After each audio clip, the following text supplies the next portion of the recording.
महत्वाचं आहे. हे सूस अत्यंत महत्वाचं ठरणार आहे, कारण आता अवघ्या शेवटच्या 2 फेऱ्या शिल्लक आहेत आणि त्या सगळ्या सूसमधून असणार आहेत. सध्याच्या घडीला लहू बालवडकर हे 1346 मतांनी आघाडीवरती आहेत आणि आता अवघ्या शेवटच्या 2 फेऱ्या शिल्लक राहिलेली. या 2 फेऱ्यामध्ये काय होतं याची आता धाकधूक लागलेली आहे.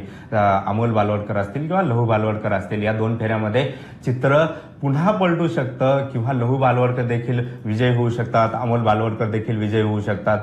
विशेष सांगायचं म्हणजे भाजपसाठी किंवा पुण्यातील भाजपसाठी सांगायचं झालं तर सुरुवातीपासून ज्यावेळेस भाजप ही मैदानात उतरली होती, महापालिकेचं वारं व्हायला लागलं होतं निवडणुकांचं, तेव्हापासनं भाजपनं पुण्यामध्ये मिशन 125 राबवायला सुरुवात केलेलं होतं. त्यांचं टार्गेट 125चं ठेवलं होतं आणि आत्ताच्या काही क्षणापूर्वी भाजप पुण्यामध्ये 123 जागांवरती आघाडीवरती होतं.